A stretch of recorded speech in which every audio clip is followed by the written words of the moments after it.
Just starting the live stream, Councillor Martin. Okay, we're now streaming live. Good evening and welcome to the meeting of the Audit and Governance Committee. Please note this meeting is being streamed live to the internet. Please could all members ensure their microphone is set to mute unless they are speaking to reduce any background noise. It is important to remember that you may only speak when called by the chairman. Also, ensure any other devices nearby are switched to silent mode as they can be distracting.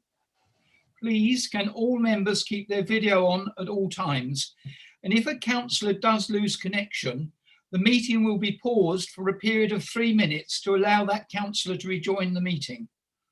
If the councillor is unable to do this after 3 minutes, the meeting will resume and the councillor will not be able to vote on that particular item. Members should use the raise hand button when they wish to speak. When it is your turn, I will call your name and invite you to speak. Once you have spoken, I will flatten your hand. All votes will be taken by roll call, where the name of each member is read out and they must respond with either for, against, or abstain. If it is clear that all members are in agreement, then I will say agreed. I will only accept amendments to motions via the chat function, so it is clear for everyone what is being proposed. Looking at tonight's agenda, I think there's only one item that actually will require a vote. So we'll start with item 1, apologies for absence. No apologies this evening, Chairman. Thank you. Right. Agenda item number 2, declaration of interest. Members of the committee should declare any interests which fall under the following categories: disclosable pecuniary interests, other significant interests, or voluntary announcements of other interests. Are there any? No, I don't see any raised hands. Right. Item 3 is to consider the minutes, to consider and approve the minutes as a correct record of the minutes of the meetings held on the 24th of November 2020 and the 3rd of December 2020. Are they agreed? Right. So item 4 is the corporate health and safety report, and that's on pages 13 to 20 to 26 of your pack. And I am about to ask about, I believe, is it Derek Miller going to present this? Over to you, Derek, if I may. Good evening. I'm Derek Miller. I'm the Corporate Health and Safety Specialist. I've compiled the report that has then gone through Alistair Clifford and then through to Andy Blaskovich to vet prior to it coming to yourselves. How would you like this done? Do you want it to go through or just give the highlights? I think if you just give the highlights, all members should have a copy of your report. So I think it will be sufficient just to go through the highlights, if you would, please. Yeah, that's fine. Now, obviously, the key thing for this is it highlights where we are going as a council for our health and safety performance, and it's done on an annual year up to the end of 2020. So it's given a couple of months to prepare the final data to get to yourselves. This is led by Andy Blaskovich for their Head of Housing and Operations, which is then through Alistair Clifford and then through to myself. Sorry about that. There is an uplift in staffing, so that's why our FTE and our total employees has gone up, which is through the housing that's come back in from East Kent Housing. What I do expect over the next year would potentially be a slight increase in accidents due to the number of heads that we are now employing and certain roles. So please bear that in mind for next year's report. It potentially may go up slightly. We are currently still working through lone working, violence and aggression, the transport and road risk, the manual handling risks, slips and falls, work-related ill health, work-related stress, and working at height. One of the things on the back of that is obviously with everybody working at home, whenever I generally communicate with them, I am just on a safety basis, just checking that they are okay, they're working fine from home, etc. So again, it's just the way I work as a safety officer.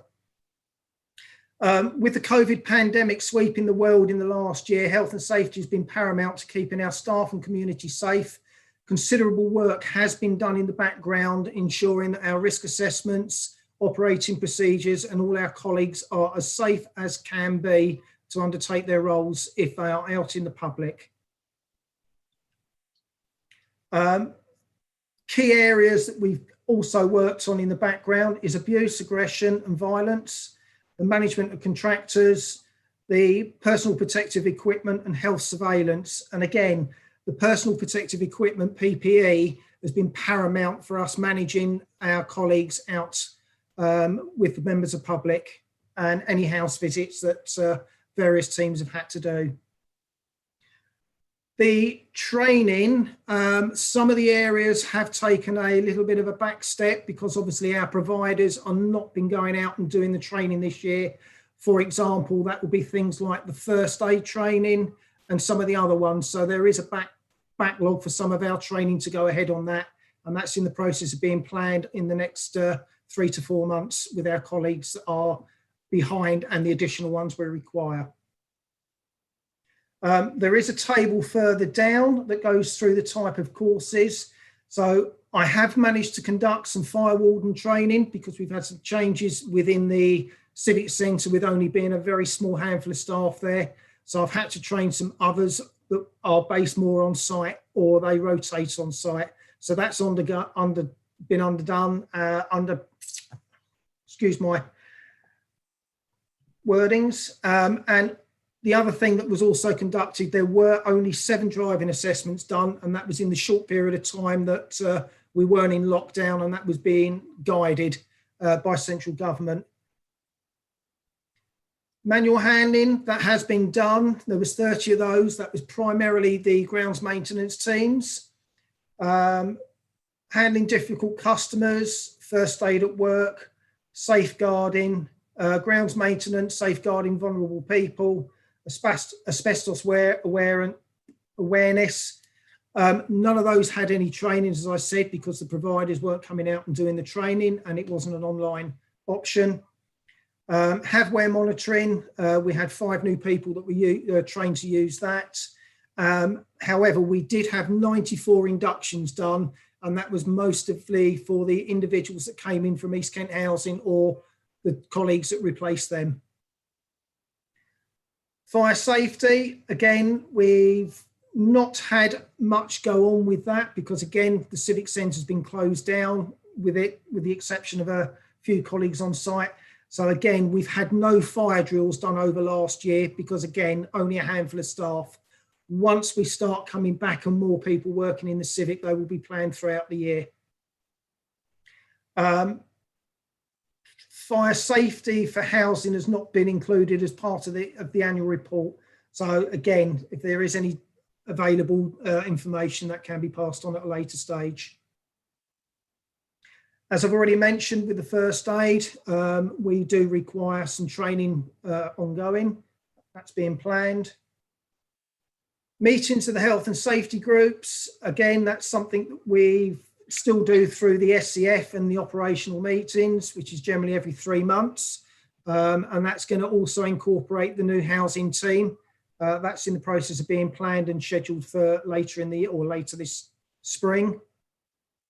And what we have also done is with the new teams, we've been doing some presentations for risk assessments and processes with the new teams coming in. So they are now gradually moving over to the corporate format as opposed to using what they had previously with East Kent Housing. Occupational health, the information from that comes in through HR. And they manage that. And if there's any fallback that comes through to a safety aspect, they then forward that to me and then I do independent assessments. Health surveillance, over the year, there was only 2, which was grounds maintenance. And that was follow-ups from the hand-arm vibration syndrome that was picked up the year before. So that was just a follow-up. We've had no new cases reported. The following sections detail accidents, and what we've got now is 4 years of data in the report. I ensure that the accidents are recorded, and then we've done a breakdown for the number of accidents over the last year, which has gone from 26 to 11. A large percentage of that is the lack of slip, trips and falls, bangs, doors being shut on people's fingers, etc., inside the civic centre. So all of the accidents are actually out on the ground, and the guys working in grounds maintenance, etc. There's also a graph showing down below of the types of accidents, which we get to shortly. I've also added in accidents by service area, which is an addition on from last year because that wasn't in there. It was just a total. So I'm hoping that's a benefit to everybody. 2 RIDA reports, again, over the year. One of those was a hedge cutter. He was cutting at waist height, and then he just swiped his hand over the top to brush off what he could see was cut, and he just caught the tip of his finger with the end of the cutters. And then the second one, a colleague was opening and packaging, and he was literally trying to get his tool, and he actually sliced his finger on the palm of his hand on the packaging and the knife while he was trying to open it before use.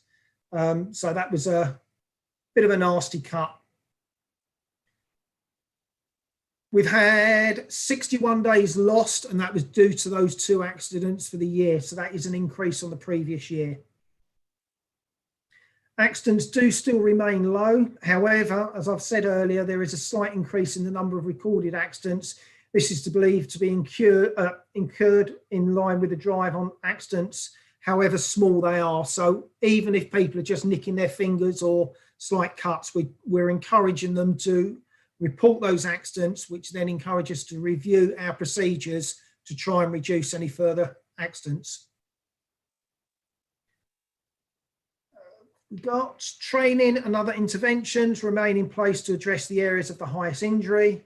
The wider health and safety team continues not only to address the accidents related and incidents, but focus on areas which we have potential to cause serious injury and must therefore not be overlooked. So again, such areas identified during this previous year included fire safety, contractor control and site security. Now, obviously, with the lockdown and the civic centre only having 1 or 2 contractors in for mandatory inspections and checks, i.e. the fire alarms, fire extinguishers and the electrical testing, that's really all that we've had on site. So, breakdown of the accidents, contact with tools or machinery was 2, struck by moving objects was 2, slip, trips and falls was 4, lifting and handling was 2, and insect stings was 1. So that's what we've had reported for the year. That gave us a total of 11, which has significantly reduced the number of accidents over the year and the percentage. So that's very good for us on that level. Again, service area, it's grounds maintenance of 7, engineering and buildings 1, and then other council staff 3. So that's the total. As we've already reported, there was 2 RIDAs, which is the same as last year.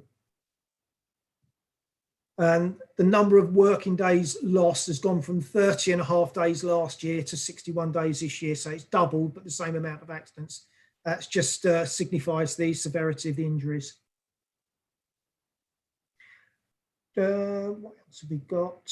Lost time through ill health. Again, that would be reported through HR. I don't see the information on that. And as it stands at the moment, we've had no reported dangerous occurrences reported over the last year. There's no outstanding actions from the 2018 audit. We've managed to clear all of those off now. So it's now maintaining them and improving them as an ongoing. We've had no HSE legislation changes that's affected the council and our current procedures. However, on the back of the COVID, we have had quite a lot of updates required regarding how we process and undergo our tasks. What else have I got?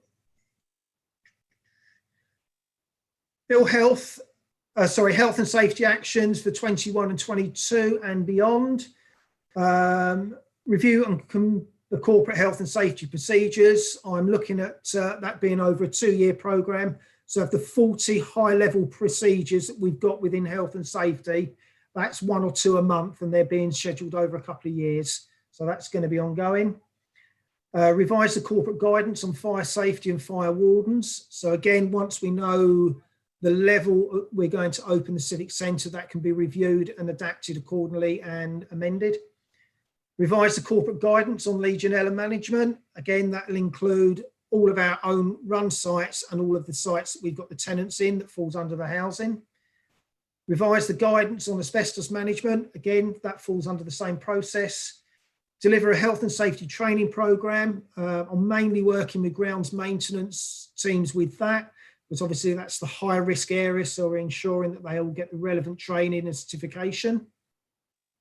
Undertake audits and inspections of individual services, teams and buildings. So that's spot checks on the grounds maintenance teams, walk round inspections to make sure we've got no slip, trips and falls in our buildings, etc. Undertake the fire risk assessments across all the council managed buildings and the assets. So even things like Lee's Cliff Hall, I do spot checks on there, although they manage and do their own, but I ensure and check that they've done them independently. Update and improve the intranet-based health and safety information, so it makes it as easy as people can find the information within our internal intranet. Undertake driving assessments and all their fleet drivers. Once that's completed, I will then be going on to anybody that drives their own vehicle for council business. So again, that is ensuring that we're doing a duty of care for our employees that could affect the council's reputation, and support all new employees within the housing teams that have recently joined us. We've had no HSE visits during 2020. However, in the last couple of weeks, the HSE have been out and they're just doing spot checks that various sites and buildings are undertaking correct COVID social distancing and things like that. However, as our council offices were shut, I'd done that over the telephone with a representative from the HSE a couple of weeks ago. So that'd be in there. Going through claims, our claims have increased from 11 to 13 over the last year. And that's in line with the extra vehicles that we're now running as a fleet within the council. Public liability claims, overall 45. The previous year was 52, so that's a decrease.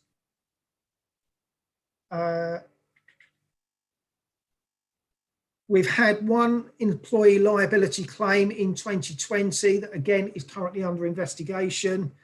So I've got no figures for that because it's still ongoing. We have a table for the insurance claim costs. These could go up or go down. These are just potential costs that's estimated at the moment. So the key areas we got is road traffic collisions. We've had 13, 10 were our own fault and 3 were no fault claims where we've been hit by third party. Members of public vehicles being hit by debris. That was 5 strimming plus 4 grass cutting mower incidents. So they're minor, so it's where a stone has come out and possibly hit the windscreen or chipped a vehicle. Liability claims is 45, 14 are slip trip claims, 26 are other types of incidents, including potholes, highway issues. I think the majority of those get passed back over to East Kent Housing, but it takes its time. Kent County Council.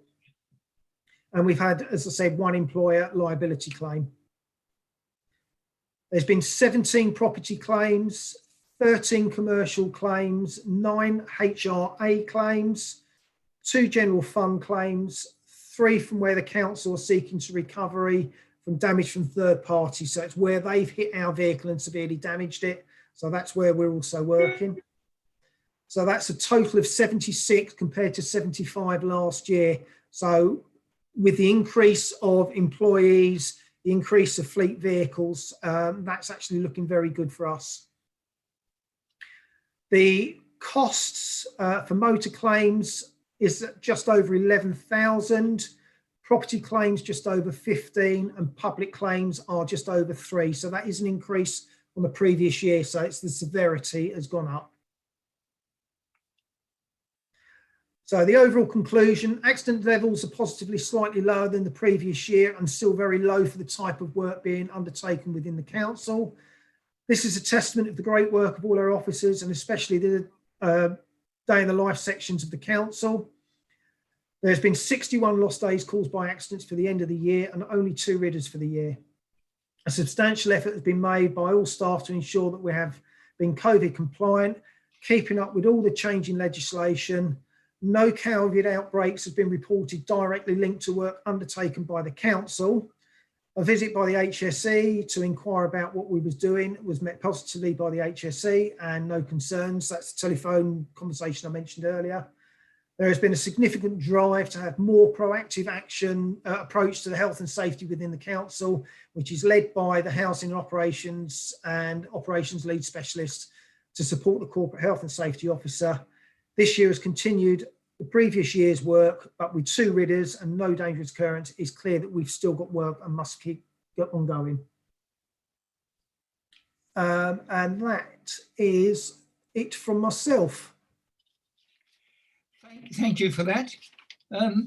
In our notes here, it says councillors with any questions arising out of this report should contact the following officer prior to the meeting. But if there are any quick questions that anybody wants to ask of Derek, I'm happy to take them. Councillor Laura Davison. Thanks very much, Chair. Thank you very much for that very detailed and comprehensive report. It's very helpful. There's obviously a lot that you're working on and a lot that you're going to have to work on because of the difficulties of this year and the action programme that you set out there. There's an awful lot in it, as well as reviewing the corporate policies. And because the housing stock has come back in, clearly there's a volume of work that needs to be done there. So I think it would be helpful if other committee members agree that perhaps we had some sort of more regular updates on the progress of the work, not necessarily needing officers to come to the meeting, but some written updates would be useful just to see how the work is progressing, if that would be okay. And I just wondered whether there had been any difficulties in securing the PPE that colleagues needed to be able to do their jobs during the period. And obviously to wish your colleagues well who were injured in the last year and clearly needed a considerable time off following on from that. Derek, Yeah. you want to respond? Yeah, that's fine. There was a little bit of difficulty with PPE right at the beginning, which was fairly prevalent. We do have sufficient stocks that we hold. We've got a good supplier now. If people require PPE because they're changing or they're getting low, we've got a simple process that we arrange for it to be taken where we store it, dropped off at the print room, and the individuals generally collect it from there. So that's a fairly straightforward system.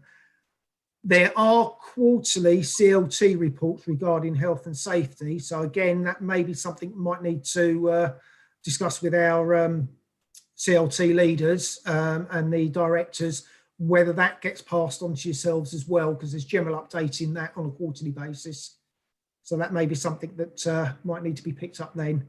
But, you know, the information is very similar. It's just that this report goes into a bit more finer detail than the quarterly CLT report. Thank you. Any other councillors wishing to ask quick questions? Right, in that case, we are asked to receive another report. Chairman, sorry, you have Andy. I'm so sorry, I've only just spotted that. Sorry, Andy. Hi, thank you, Chair. I just wanted to come in for a moment and thank Derek for his particularly detailed summary. Thank you. I'd just like to say this really does show how much work we are doing across the board. We do a lot of dangerous stuff across the organisation, particularly with the DLO, and this should give members a lot of confidence about that work that is ongoing corporately right across the board, and about how we do minimise the risk of everything. I mean, this report to me, being very experienced in many of these fields, is makes quite good reading. There's some bits we're not entirely happy with, but a lot of it is really positive. I mean, we talk about, I mean, on the insurance claims, 5 strimmer claims over the year. I mean, I've worked in years in different contractors and stuff like that, where you'd have 5 a week and things like that. This really is good stuff, and the way this is pulled together sort of holistically across the council is really positive. Everyone is thinking about that health and safety culture, so this really should give some sort of confidence to members about the good work that Derek and the rest of the team do undertake right across the council. A lot of the internal services, health and safety was very rarely mentioned. We really have developed a culture right across the organisation, and there's lots of stuff reported on now that was never even thought about before. So this really does sort of encompass everything, and as I said, should give members a sort of a real level of confidence about how safely we do operate.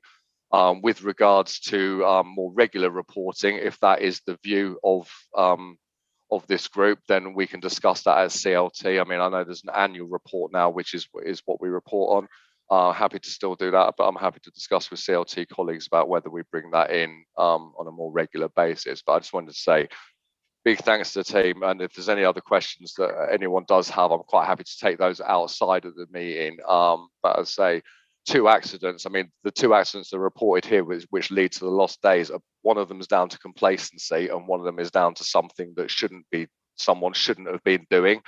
Now we can put all the training in place and all the systems in place and all the risk assessments and safe methods of operation to control that, but at the end of the day there is human error and there is a human element to this, and both of those are things that we couldn't mitigate against and shouldn't have happened. So just to put that in some sort of perspective. But as I say, overall, we work in a pretty safe environment. We carry out an awful lot of dangerous jobs. And I'm quite pleased with the direction this is going, because we are sort of embedding that whole health and safety culture right across the organisation.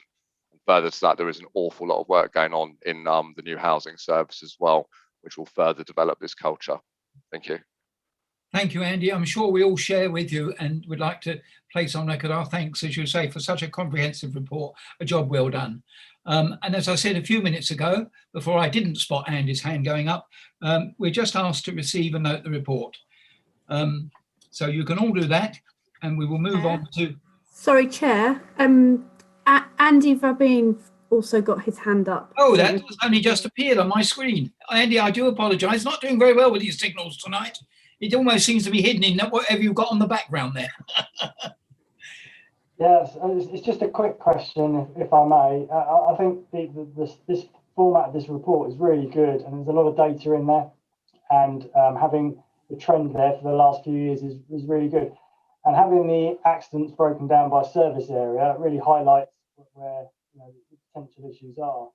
I just wondered about, is there anywhere where the near misses are reported? Because obviously that's an area that should really be encouraged, because it possibly highlights early trend of where training could be required. And I don't know what the stats are on the near misses. I'm assuming they're not incorporated into table 3, because that's accident total. So it's just a bit of information on that, really. Thank you. Yeah, despite there was a drive about 18 months ago on near misses, we've had no near miss reports. So again, that's something I'm going to probably look at trying to drive for the reporting of that. It's many people just don't understand a case of, oh, that nearly hit me, I better report it. It's, oh, well, it didn't hit me, so I'm not worried. And then it's getting that culture to try and do. So that's the next line down from getting all the accidents reported. So I'm looking at another drive, and then I can add that into the next year's report. I think just on that, further to Derek's comments on that, it is something we push particularly within grounds maintenance, but again, it relies on people reporting the near misses. We do pick it up on all the risk assessments and all the safe methods of operation training. Right, thank you. So we are now ready to move on to the next item. Chairman, could we just have a proposer and a seconder just to receive and note the report? Well, yes, we can, but I was advised prior to this meeting that wasn't necessary. But if that's what you wish, we will do it. So are you proposing it, Councillor Davison? And a seconder? Councillor Mollard, thank you. All in favour, please show. That's it. I think we can you see our hands? Thank you, Chair. Thank you. Noted, thanks. Right. Now I think we can move on to the next item, agenda item number 5, which is report number AUG/20/13. And according to my notes, Amandeep is going to present this. Is that right, Amandeep? Yes, it's correct. Thank Thank you, Chair. Good evening, councillors. I would like to present report AUG/20/13, which is the annual report maintaining ethical standards. So this is an annual report which comes to the Audit and Governance Committee. One of my roles as a monitoring officer is to advance good governance and ensure the highest standards of ethical behaviour within the organisation. Members are kindly asked to note and receive this report.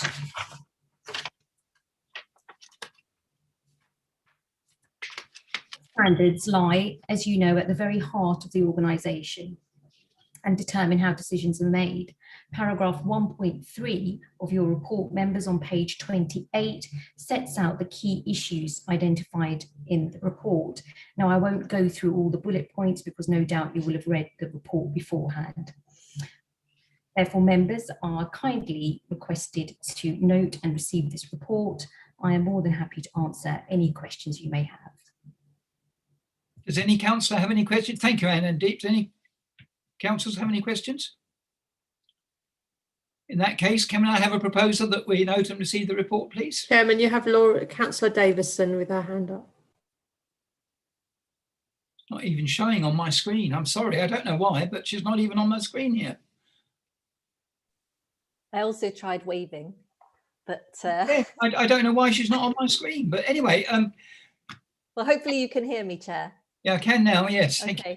I just wanted to check that the report that we're looking at is the 3 pages. So the introduction, the bullet points, and the kind of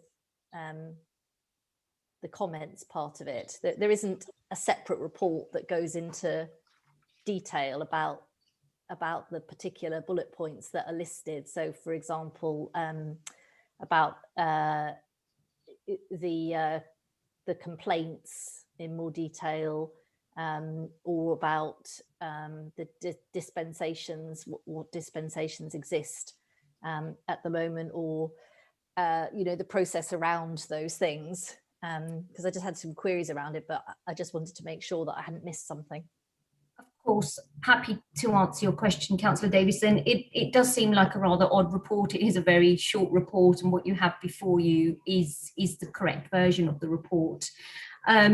Questions such as dispensations and complaints, etc., are covered in more greater detail on other reports that we bring before the Audit and Governance Committee. I think the main purpose of this very, very short report is to provide a quick summary to members in terms of what we do in order to promote ethical standards. Thank you.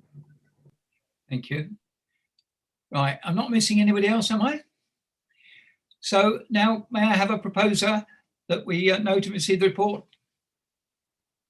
Thank you. That's Councillor Mrs. Anne Berry, and seconded by Councillor Mallard. All in favour, please just show your hand. That will be fine.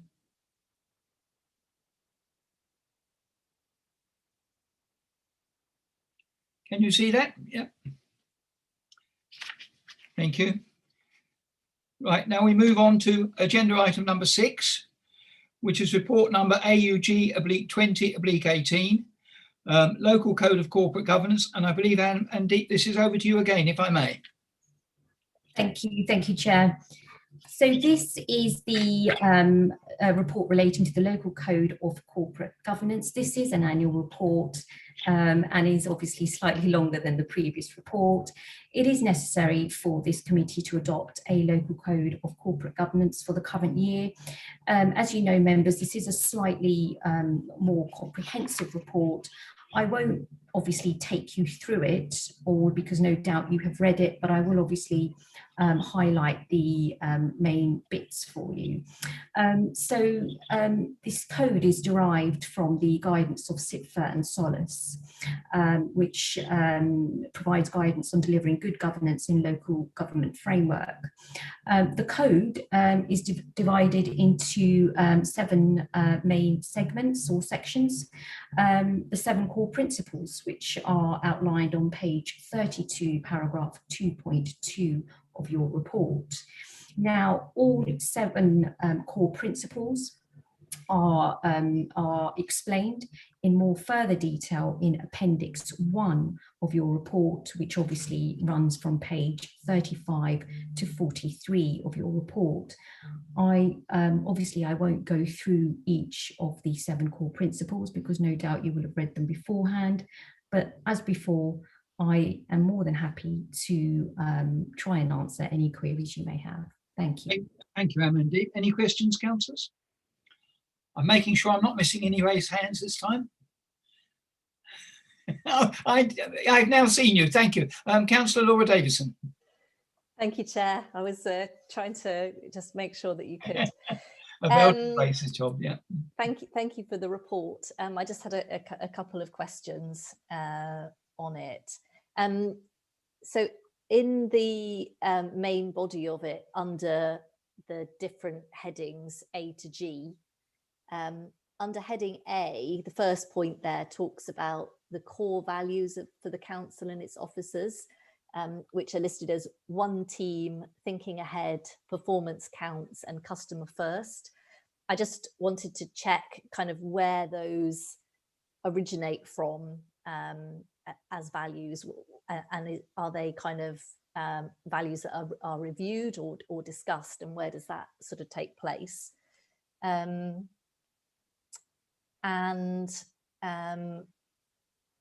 Under the, I think it's section G, just going down,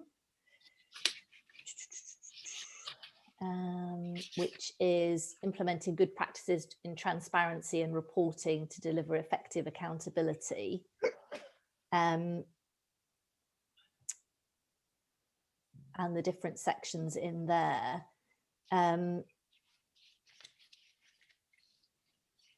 Actually, I'm not sure if it is in that section, but my question related to the training for councillors and sort of individual plans for councillors around training to be able to develop roles and so on.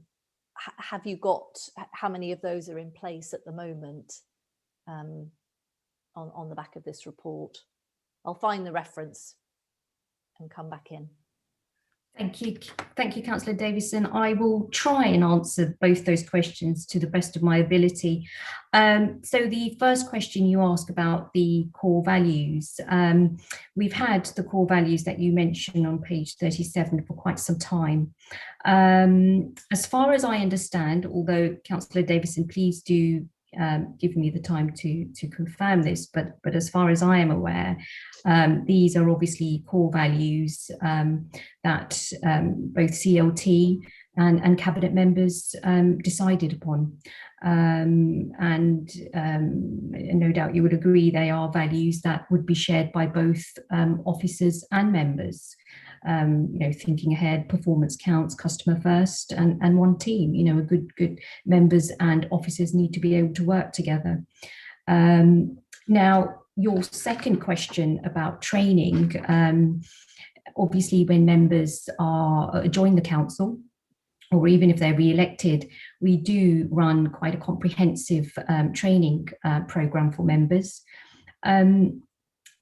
And I think the other point that I would like to make, and perhaps this is a point that we can work on further, is that if any members have training requirements or needs, then please do ask, because we will help find suitable courses, training courses for members to attend.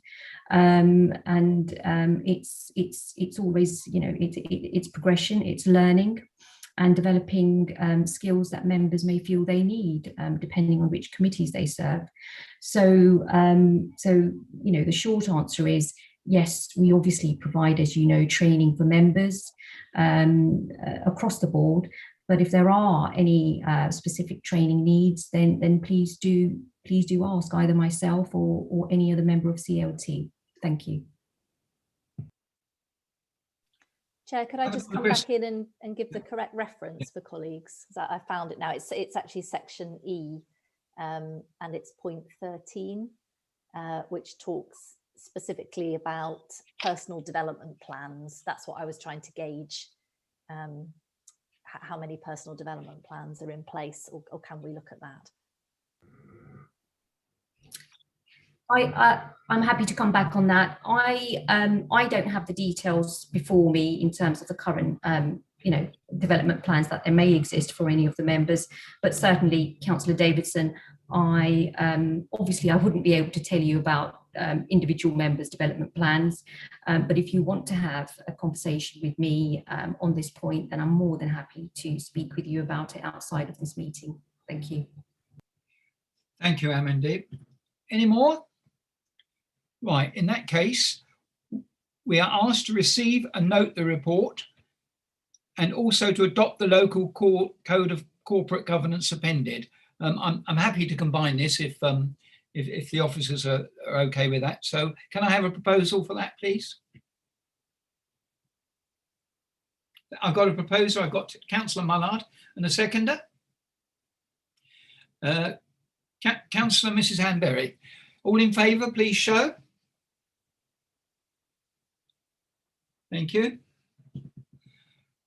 We now move on to item number 7 on your agenda, which is report number AUG/20/20, Annual Governance Statement Actions Update on 2020-2021 actions.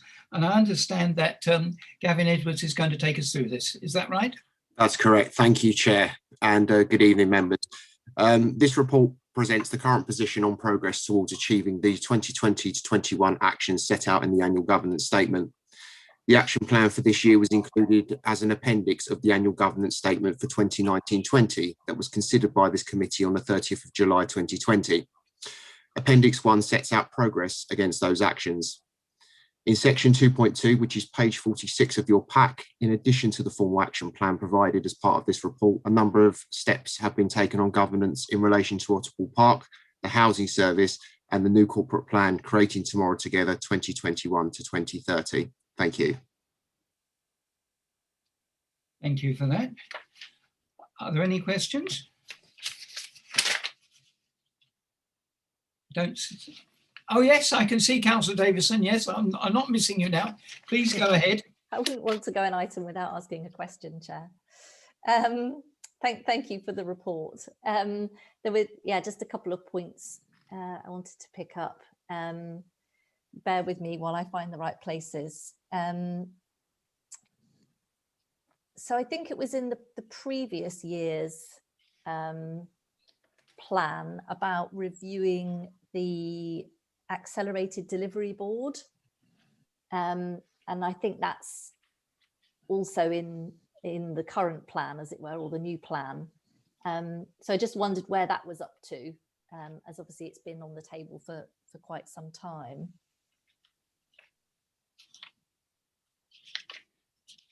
Are you able to answer that, Gavin? Hello? Yeah, sorry, Chair. Sorry, just finding my notes. Forgive me. Bear with me one moment.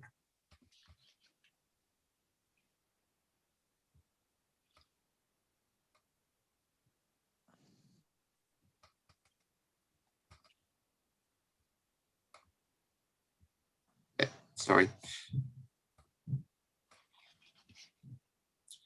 So from the update, and as I say, from what I understand, is there is some further work being looked around the delivery board and is being reviewed. I don't have any much further information on that. As I say, it's being reviewed, I think, in light of other sort of areas regarding COVID. What I can do is, if there's some more detail, I can come back and provide a response, a written response to that. Thank you. Are there any other questions from councillors? Right. Well, we are asked to receive and note the report, AUG/20/20, to note the progress towards achieving the actions in the annual governance statement. May I have a proposer? That's proposed. Thank you, by Councillor Shube. And a seconder? Councillor Mrs. Berry. All in favour, please show. Thank you very much.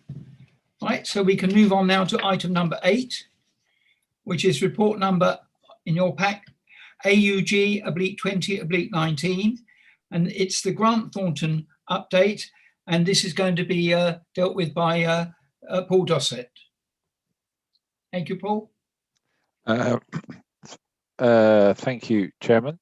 So this is our progress report, just updates where we are. Just to reflect back on the 1920 audit that was signed at the end of November.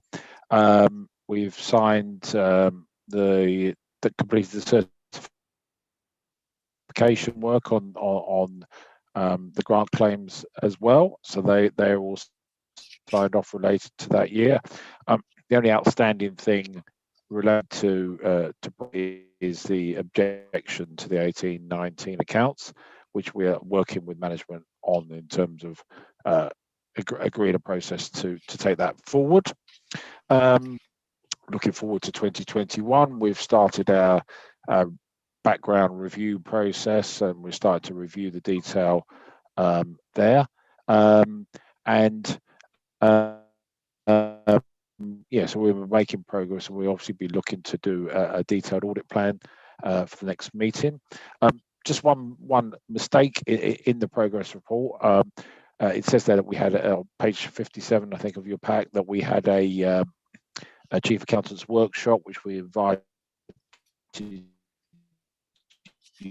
to. Well, due to an oversight event, but I've shared all the slides with the council, and also flagged up that we are about in the next couple of days, certainly by next week, going to share a paper on recognition of COVID grants and how you recognise those in the accounts. That's an increasingly challenging area because there have been a huge number of COVID grants to councils, and there's some quite challenging judgments on some of those. So we're going to provide that to the council shortly. In terms of the rest of the paper, set out the requirements, the new auditing standard on estimates, which requires us to do more work, but also requires the council to prepare a detailed paper on your approach to estimates, so the audit committee are cited on what the council's approach to estimates are in producing the accounts. And for you, estimates largely will relate to your property, plant and equipment, because they are estimated values.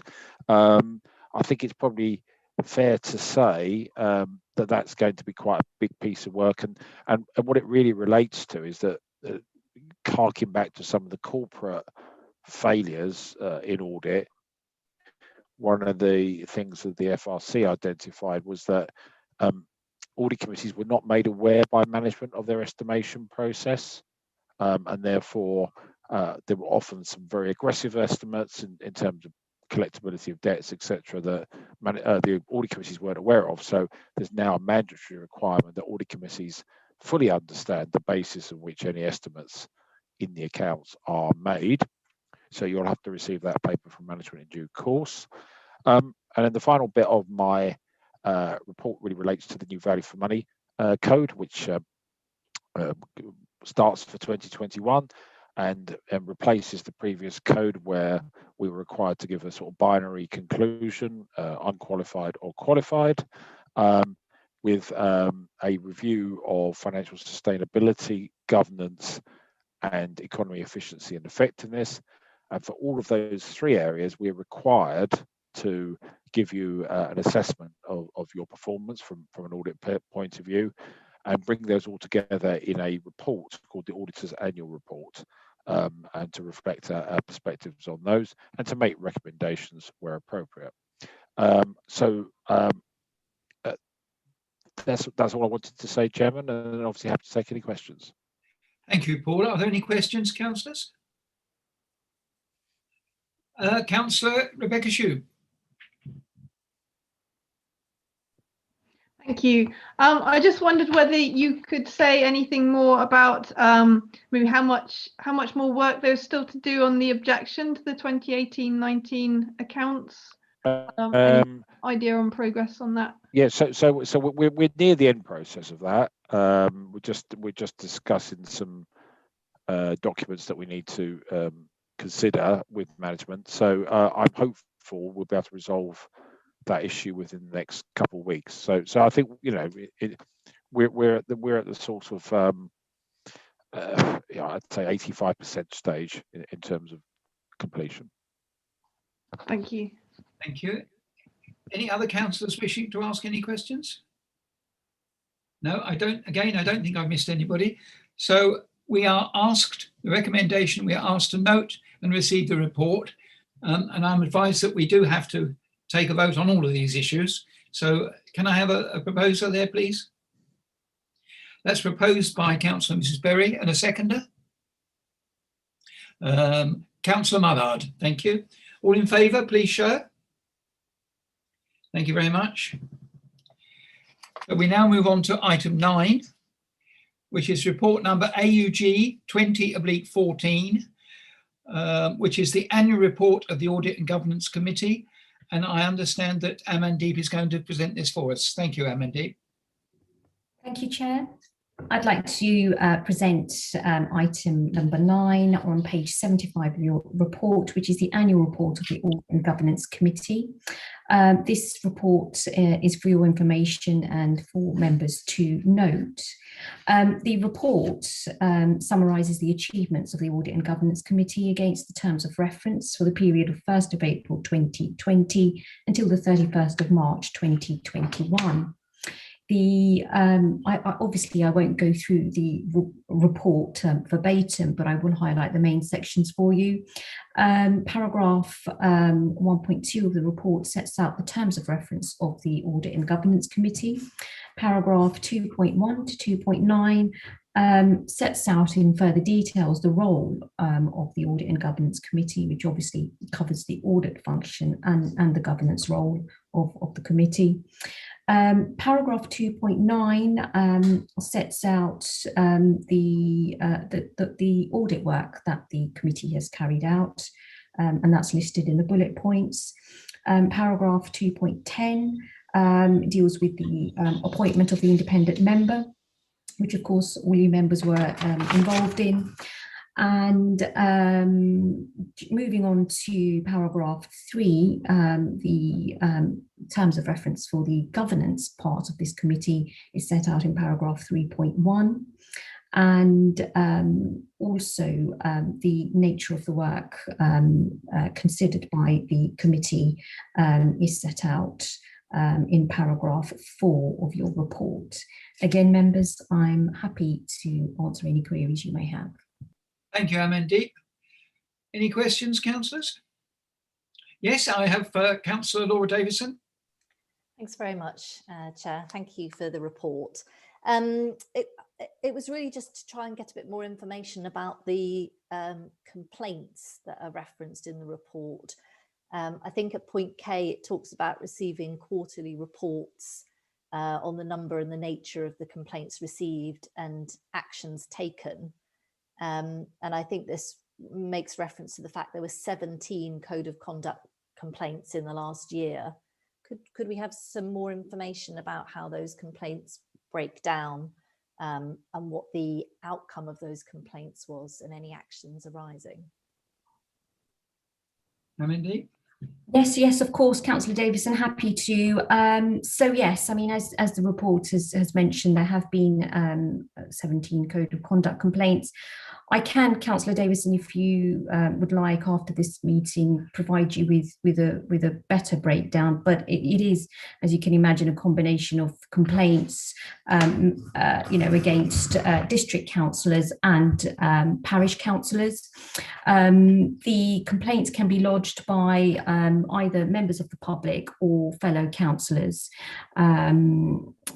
Is there any further information that you would like? Councillor Davison.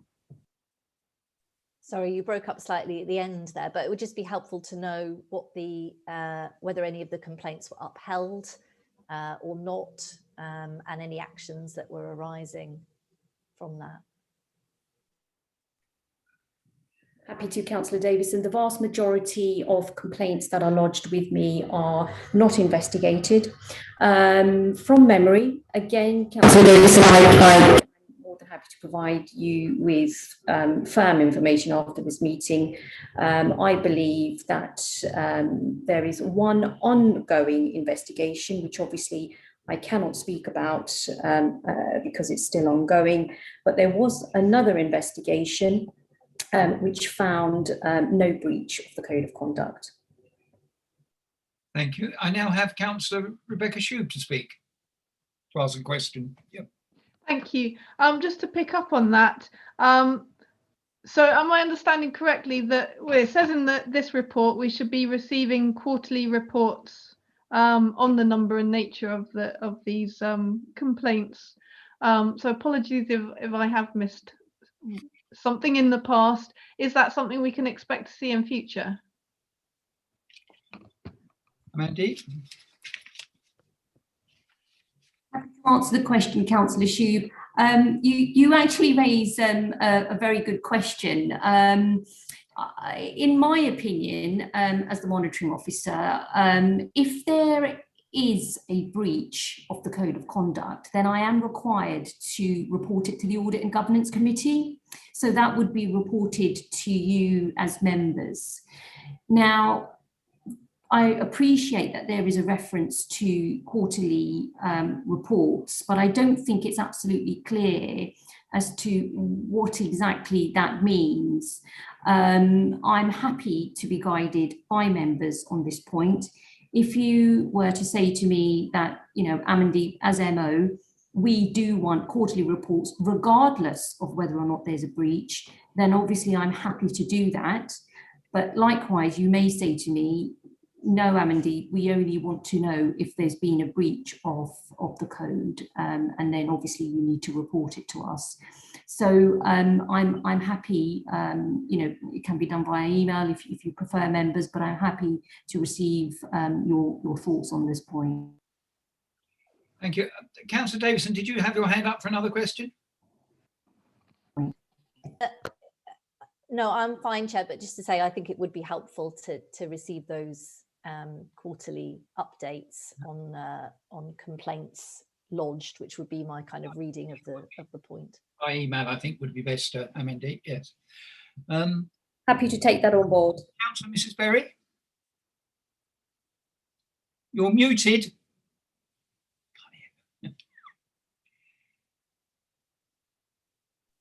I sat here so long, I forgot I was muted, sorry. Are we talking about all complaints that come in, or are we talking about those that are upheld? The reference to the 17 complaints is all the reports that, complaints that are lodged, Councillor Berry. Yeah, but in future, are we talking about all of the complaints or just the ones that are upheld? I'm happy to be guided by members on that point.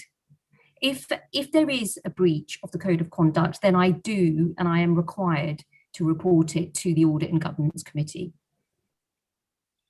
If they're not upheld, I can't really see the necessity for us to be notified of them.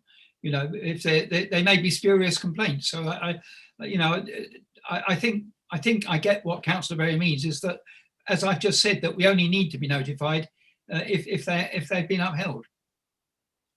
I mean, how does who first raised the question? Was it you, Rebecca, that first raised the question? I mean, do you agree with the sentiment, what I just said? Yes, I mean the way it reads at the moment, it sounds as if we're getting a report on everything.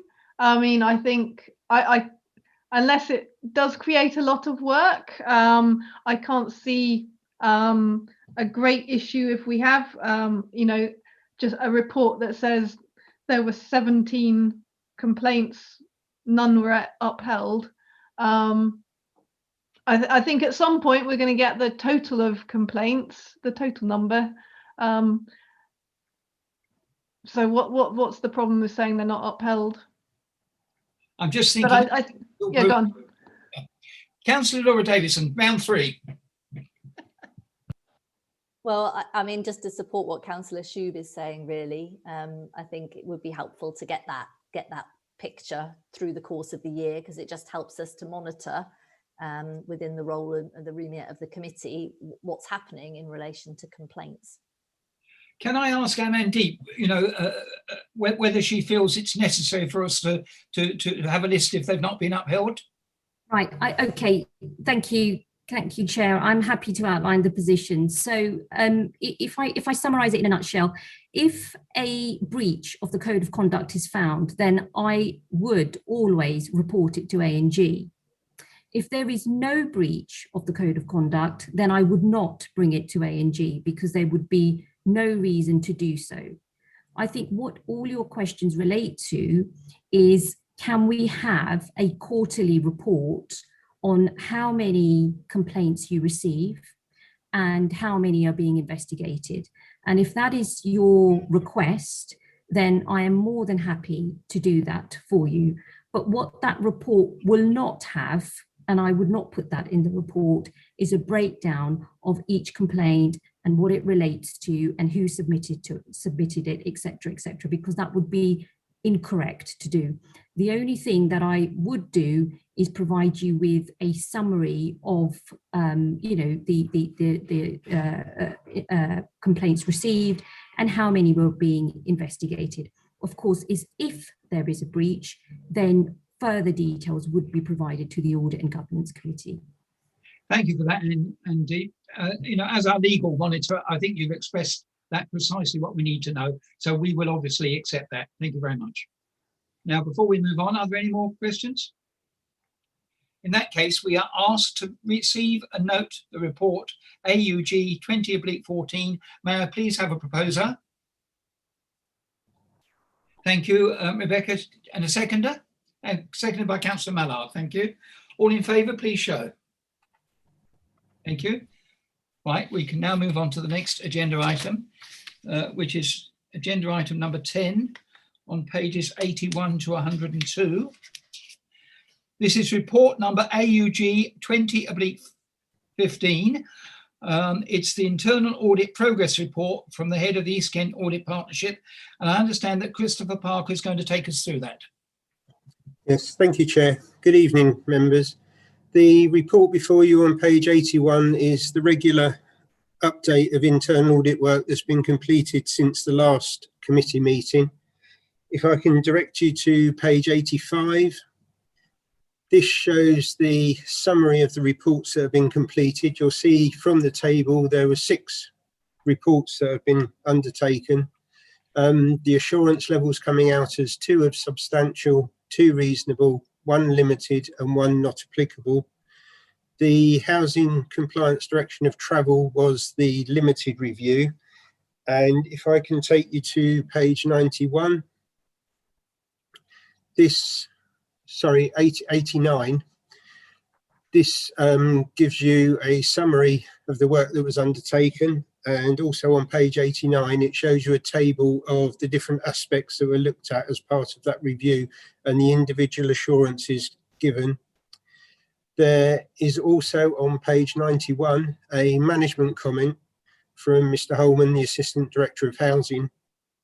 And just to mention that he is actually in attendance tonight. So if you do have any questions regarding that particular report, I'm sure he'll be able to provide you with a little bit more updated information. On page 92, we have the COVID-19 Business Grant Fraud Data Match. Just to give you a little bit more background to this one, the council that gave various grants early in the pandemic to various businesses, and while these payments were being undertaken, it was found by the NAFAN, which is the National Anti-Fraud Network. They found that some of the bank accounts across the country that were applying for these business frauds were actually fraudulent accounts, and they were known to be linked to criminals across the country. What happened is the NAFAN provided information on those particular bank accounts, and it was decided that we would run a test to see if any of the payments made by Folkestone and Hythe in the early payments that were made by the grants were made to any of these known fraudulent accounts. And we were pleased to be able to say that, as we did 100% assurance check on those early accounts purely against the known fraudulent accounts nationally, there were no matches, so there was no money lost in this particular area. Obviously, there may be other types of fraud that have been undertaken against the council, and it may well be that next year that some further work is undertaken on that. On page 93, this shows the follow-ups that were undertaken for the period, there being 5 in total. The one mainly to note being land charges, which was originally a reasonable and limited assurance, and this has gone up to a substantial and reasonable assurance after the improvements that were recommended have been taken up by management.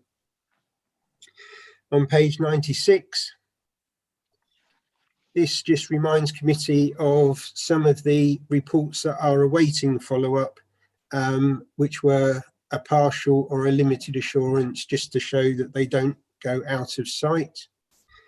And then on page 97, this shows the audit plan for Folkestone and Hythe up to the end of December, and there was a 60% completion at that time. But I can update the committee that to the end of February, that figure has now risen to 88% completion of the plan amount days. And then the following pages just show you the balance scorecard information that we report on a regular basis. Therefore, they're the main highlights of the report, and I'd be pleased to take any questions that you may have. Thank you. Thank you, Christopher. Are there any questions from councillors? Councillor Davison? Thanks very much, and thank you very much for the report. It's always very helpful at these meetings. Obviously, the one that is most serious in here relates to the piece of work on the housing that has come back in-house in October. I'm really sort of quite concerning what's been found there with the work that's been carried out. And obviously I see that's led on to looking at other of our sheltered housing schemes to see what the position is there. I mean, it'd be helpful to hear perhaps from the officer in relation to the action plan related to the findings and how that's going to be, how those issues are going to be taken forward. Separate to that, just in terms of the planned days and the revised days table at the end of the report, some of the issues have got Q4 against them. Are those, like Lifeline, for example, and homelessness, are those going to be carried out as expected during that time frame? That'd be helpful to know as well. Thanks. Right. Thank you. If I can answer your second question first, the audit plan that you have there is up to the 31st of December. So obviously some work has obviously been undertaken in the interim between then and now. So the Q4 is showing you that those are scheduled in. From memory, the Lifeline review is actually going to be carried over to next year, just because of the availability and the work commitments of the particular officer on that section.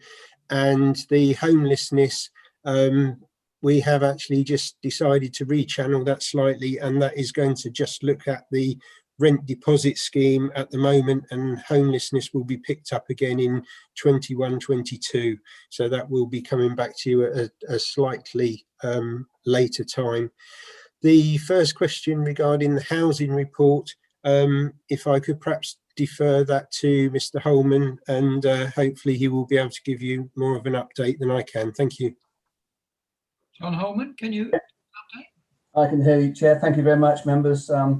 It's good to see you all. Yeah, so the update is that we invited East Kent in to carry out the audit, to give us a position statement. So it's 2 months into taking over the service. So I commissioned them to let us all know where we were. So the audit, you know, could have been better, absolutely, but it wasn't unexpected, and it gives us a good position statement.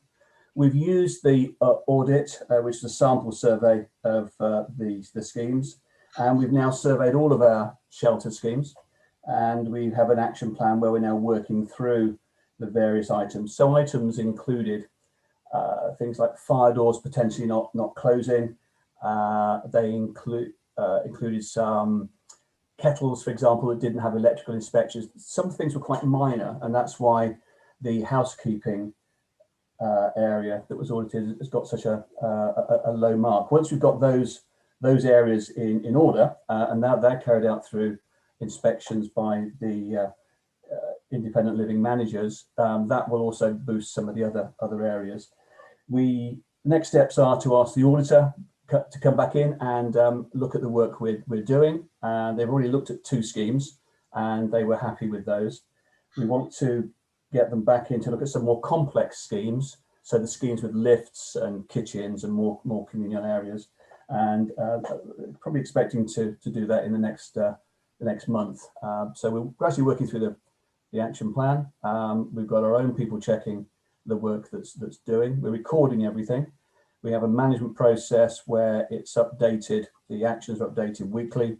I see them every 2 weeks, and we're making progress. I think is the best way, positive progress, and at pace. The biggest hold up we currently have is around the procurement of fire doors, where there's a national shortage of getting those. And we've shared this audit report with the regulator of social housing and some of the challenges we've got, i.e. on the fire doors. Happy to take questions, Chair. Thank you for that. Andy, I believe you've got your hand up for a question. Yeah, thank you, Chair. And thank you, John, for coming back on that. I'd just like to add a few bits to that. I'd like to draw members' attention to 2.5.2 with the summary of findings, which I'm sure you've all read, but I think that finishes the level of commitment by officers and management. It's clearly evident and acknowledged by this report. This was a snapshot in time. It was 2 months into the service, and it is pretty much what we expected. I mean, you all know the reasons why this was taken back in-house, the failings at East Kent Housing. And just to know, this was 2 months into the service. Huge strides have been taken into developing a new culture for that old service and bringing that in-house. And a huge amount of work has been undertaken. We have monthly meetings with the housing regulator, who are very happy with the progress that has been made. We're disappointed by elements of this audit, not all of it. We expected some of it, but we are very disappointed, particularly with the housekeeping element, which we think could have been avoided and should have been better. There's no excuse for that. We've put measures in place. Other bits in this, the policies have all been getting updated. We're 100% more or less pretty month on month with our gas safety now. There's occasionally one that drops off, which is due to COVID. And people not letting us in their properties, but we're really making great strides into this, and so the regulator's very happy with our progress. You will all have been notified now that our compliance data and wider performance data is now published on the website. The regular member briefings coming out notifying you of our progress, and as I say, I'd just like to, particularly thank John as my assistant director on this, and the expertise that he's brought to the service area. But we're going to be in a really good place with this. There's an awful lot of work to do. but there is an awful lot of work that has taken place already. And to get in the place that we are now, I'm really proud of that and really proud of where we've got to and how much we've got a housing service which is fully functioning. It's not quite where we want it to be. We always said our vision set out this was going to be, we set out the vision and said that's where we want to be in 2 years. This was a snapshot in time 2 months in, and the reason we did that was we wanted to bring this on ourselves. We wanted to know where we were. We've got another audit coming up, and as I say, the housing regulator is happy with our progress. And we had the meeting last week, and I asked her, I said, is there anything else we should be doing, or any best practice that we can take from elsewhere? And she was like, we are doing everything we would expect you to be doing. So I'm really pleased. I just wanted to add that because a huge amount of work has been undertaken. And I say this is a snapshot 2 months in to service provision. We are moving this all in the right direction. So again, happy to take any questions. Thank you for that, Andy. I think we are, most of us, aware of the really hard work that everybody's been doing on this. As you say, it was done so sort of quickly, and we all appreciate it. Are there any more questions from councillors? Councillor Laura Davison, round 4. Thanks, Chair. Yeah, I just wanted to come back on the point that was made about the homelessness audit. Obviously concerned to hear that it's being put back.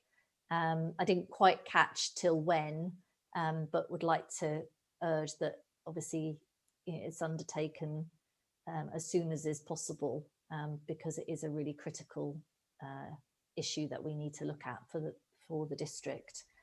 And the other was just in relation to the work that's been done on the COVID grants, to ask if there's going to be further work. I think it was referenced that there might be, broadening it out and looking, for example, at the eligibility of particular companies that applied, and whether that was dealt with appropriately. Thank you, Chair.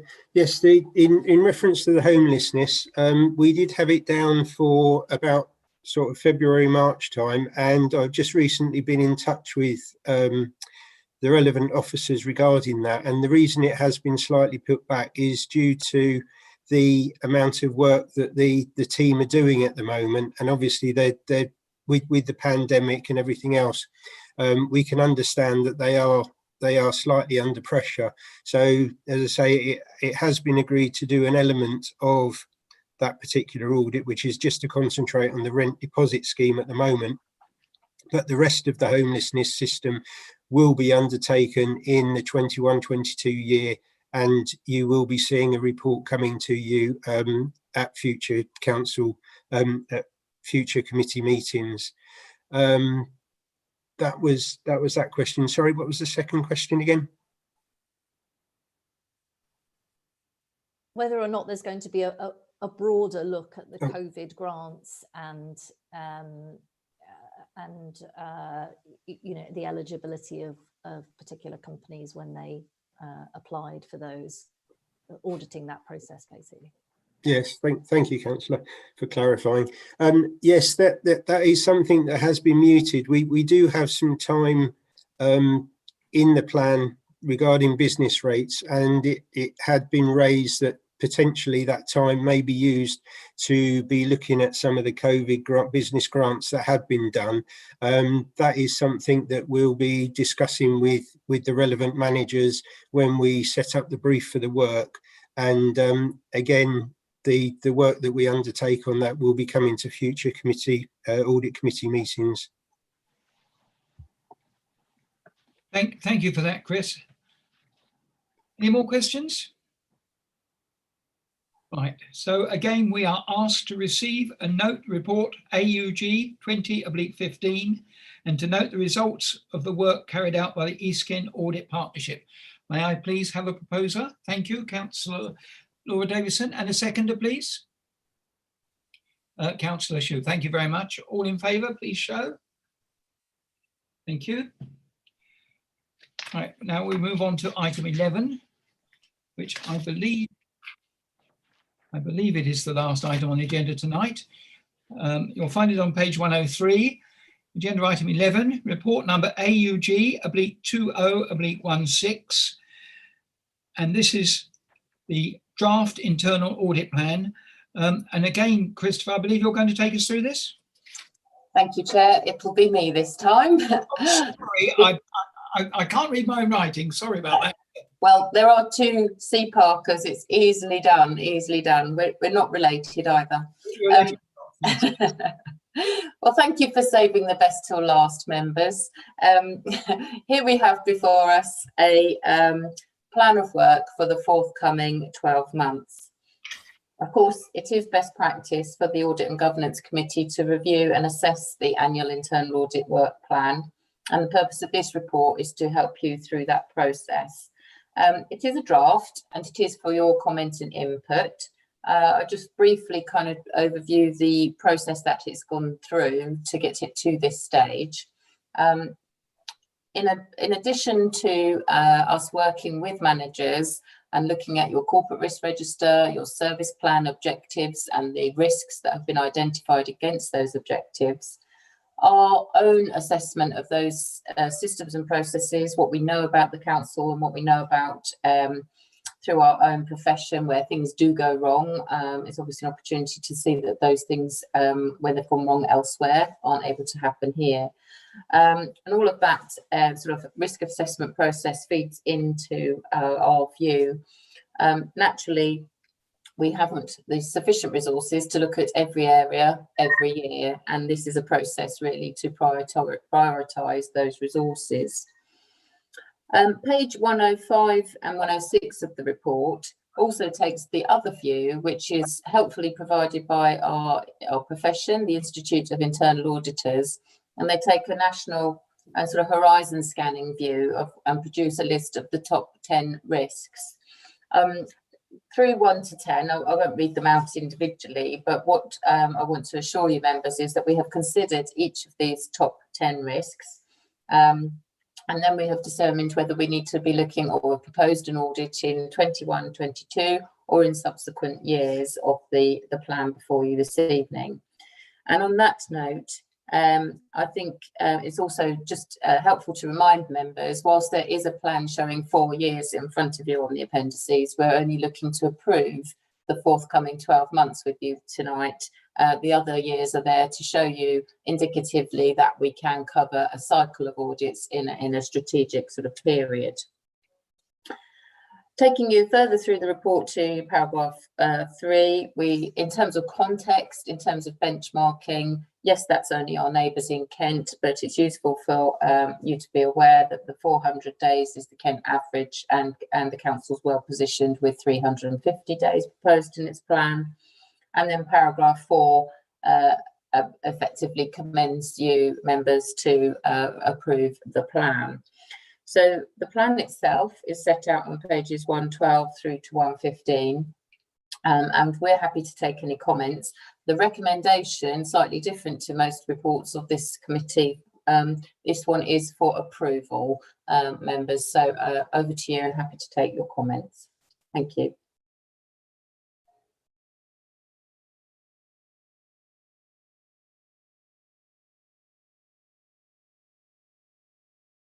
You're muted, Chair.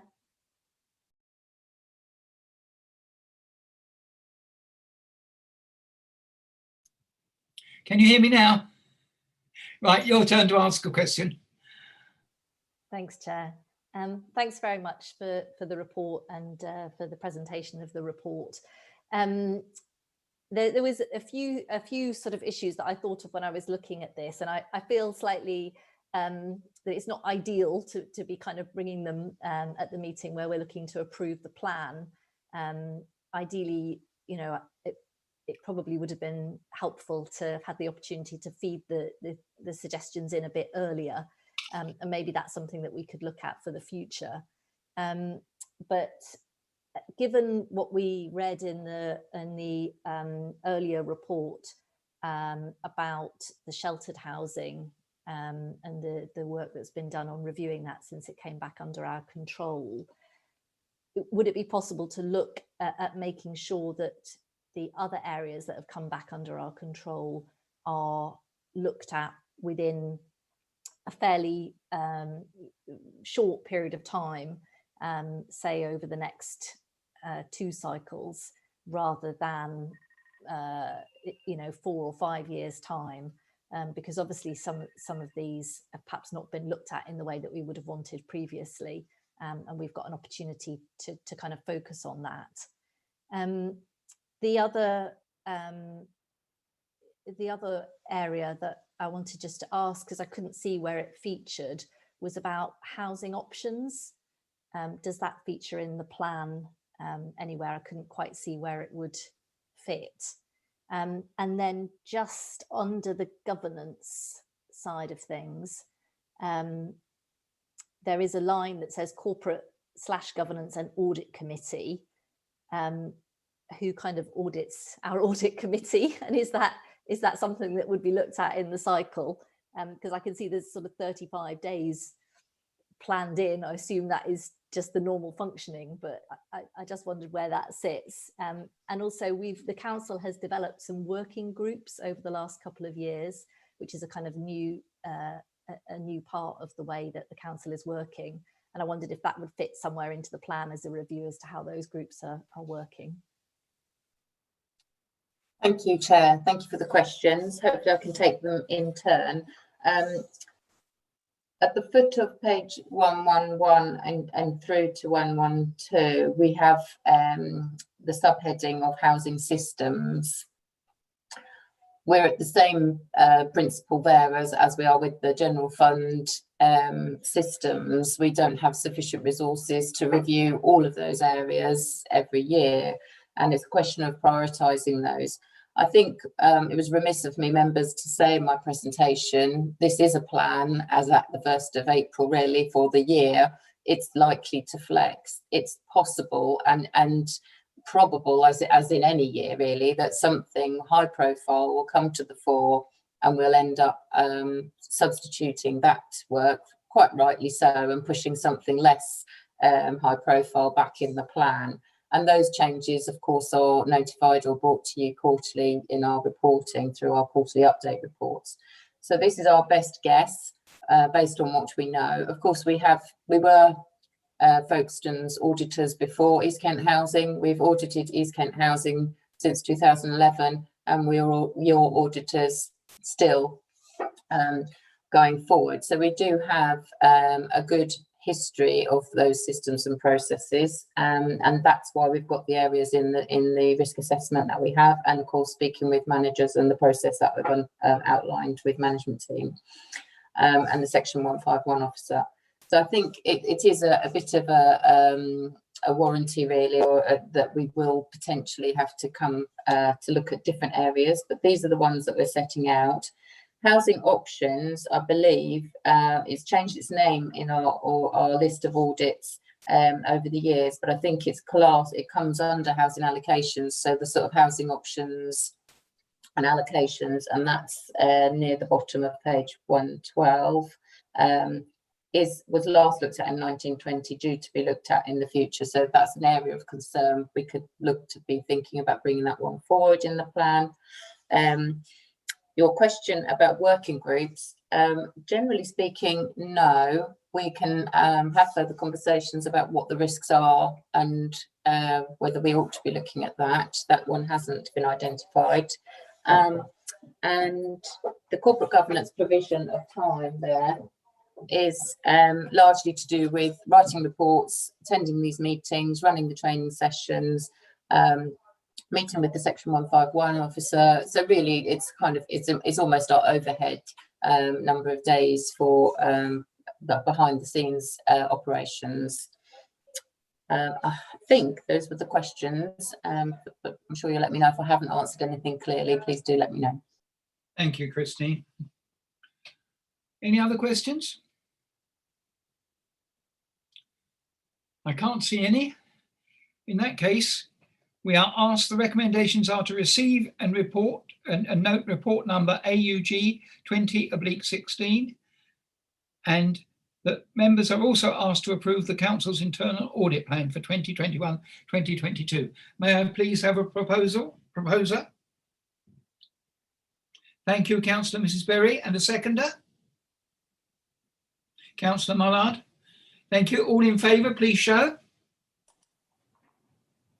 Thank you very much. Well, that's the last item on the agenda tonight.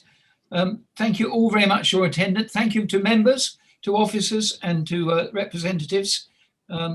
It's been a very full meeting and we'll see you again soon. In the meantime, stay safe. Can I just ask, is Kate still on or not?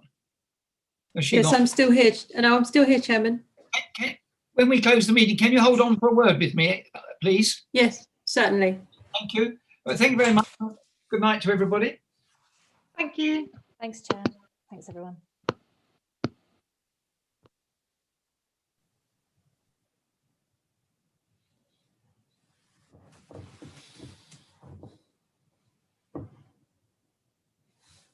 You've still got Councillor Mullard on. Yeah. Does he not know how to come on or not? Here we go.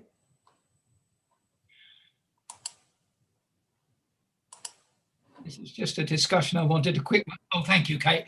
Thank you for doing that. Just very quickly. Yeah. First of all, when we had our pre-meet last week, I was clearly told that we didn't need to vote on everything. So I'm sorry if that looked bad coming across. Only that item that we've just voted on now. So there seems to be a misunderstanding there. Right. Yeah. Yes. Apologies for that. I think because there is a recommendation in each report, it is good practice for us to have a proposer and a seconder. And in that respect, just having an affirmation from all five of you, like you've been doing this evening, is great. I think it was more to do with if a roll call was ever needed, that would be more. Yeah, I can't hear you actually, Councillor Martin. I don't know.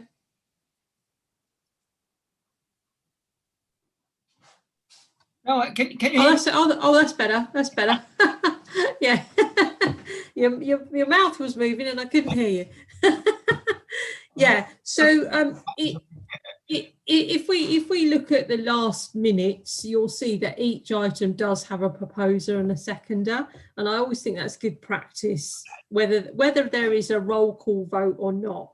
But you know, you were quite right in what you were doing this evening, in that you were asking for a proposer and a seconder, and then just getting a general affirmation from everybody, which is perfect. That's fine. Because I'm sure that if anybody is wants to vote against it, they would have shouted. So I noticed, and I think it was only in one of the reports, I forget which one it was, it clearly says if you have any questions, because obviously everybody's received this for probably a week at least, haven't they? Yeah, yeah. So try and do it before the meeting. I mean, I don't mind really, but I've got to think of other people as well, because when you get a series from Councillor Davison, it does take the meeting a long time to get through. And Yeah. It's also putting a lot of pressure on the office. Yeah, sure. I mean, yes, you're right. On the front of the agenda, it quite clearly says that if they want any further information, they need to go through you or to go through to the appropriate officer. So yeah, that's perfectly correct. But Councillor Davison does like to ask a lot of questions. I don't think we're going to get away with that one. Because this is done for a reason, isn't it? The guidance is for a reason. Yeah. She's the only one we have this problem with. Well, my thoughts were, whether we can strengthen that guidance, but we probably can't. But I mean, we can kind of remind her each time, but it is quite clearly on the front of the agenda, like you say. But we can't really tell her not to ask any questions. I don't have the discussion, but there we are. So I just don't want to keep having these late dinners. You see, that's what it is. I know.